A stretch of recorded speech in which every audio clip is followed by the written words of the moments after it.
Assalamualaikum warahmatullahi wabarakatuh. Perkenalkan saya dari Lesta Fitrian jurusan S1 Ilmu Kesejahteraan Sosial Universitas Muhammadiyah Madiun ingin menyampaikan terkait teori konflik bersama Bapak Mohtar selaku dosen pengampu mata kuliah ini. Sebelum memasuki apa itu teori konflik adalah teori yang menjelaskan dinamika masyarakat melalui konflik antara kelompok dengan kepentingan yang berbeda. Struktur kelas, masyarakat terbagi menjadi kelas-kelas sosial, MIS. Bourgeois versus proletariat, kepentingan yang bertentangan, setiap kelompok berusaha untuk mempertahankan atau mendapatkan lebih banyak, kekuasaan, eksploitasi kelompok kuat mengeksploitasi kelompok lemah.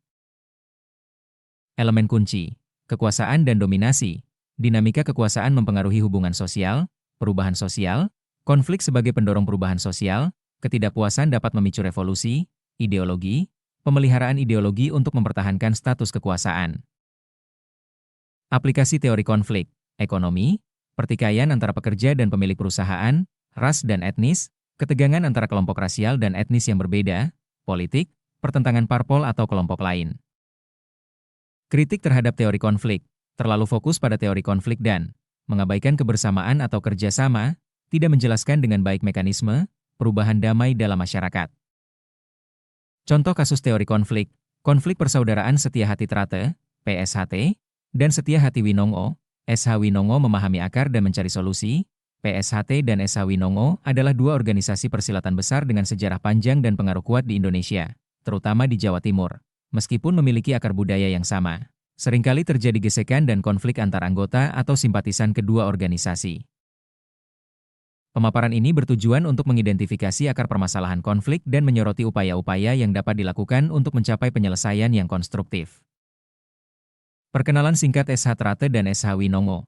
SH Trate merupakan organisasi pencak silat terbesar se-Indonesia. SH Winongo merupakan silat yang mempunyai gerakan seni yang khas. Akar permasalahan konflik, faktor historis dan genealogis, perbedaan interpretasi sejarah atau klaim garis keturunan yang dapat menimbulkan perselisihan, persaingan identitas dan eksistensi, upaya mempertahankan dan memperkuat identitas masing-masing organisasi yang terkadang berujung pada rivalitas, perebutan pengaruh dan keanggotaan. Persaingan dalam rekrut anggota baru atau memperluas pengaruh di wilayah tertentu. Isu teritorial dan simbolisme, perselisihan terkait wilayah kekuasaan. Simbolik. Manifestasi konflik tingkat individu, gesekan verbal, perkelahian antar anggota di tingkat akar rumput, konflik tingkat kelompok, bentrokan antar kelompok anggota saat acara atau pertemuan organisasi, konflik di ruang publik, aksi vandalisme terhadap atribut organisasi lain, konvoi yang provokatif, dan potensi bentrokan massal. Penggunaan media sosial, penyebaran ujaran kebencian, provokasi, dan polarisasi antar pendukung organisasi. Upaya penyelesaian konflik, inisiatif pimpinan organisasi, pertemuan dialog, pembentukan forum komunikasi, deklarasi perdamaian, peran pemerintah dan aparat keamanan, mediasi, fasilitasi penyelesaian, penegakan hukum yang tegas dan adil, keterlibatan tokoh masyarakat dan agama, upaya menengahi, memberikan nasihat, dan menyebarkan pesan perdamaian.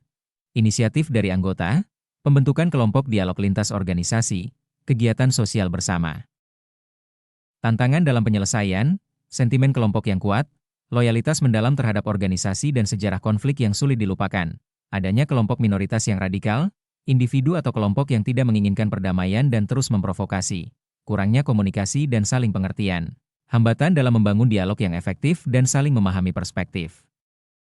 Kesimpulan dan langkah ke depan, konflik PSHT dan SH Winongo adalah isu kompleks yang memerlukan pemahaman mendalam tentang akar permasalahan dan dinamikanya. Penyelesaian yang berkelanjutan membutuhkan komitmen dari semua pihak, termasuk pimpinan organisasi, anggota, pemerintah, dan masyarakat. Langkah ke depan meliputi peningkatan dialog dan komunikasi yang konstruktif, pendidikan perdamaian dan pemahaman lintas organisasi, penegakan hukum yang adil dan transparan terhadap pelaku kekerasan, pelibatan tokoh masyarakat dan agama dalam upaya mediasi, mendorong inisiatif akar rumput untuk membangun jembatan persaudaraan,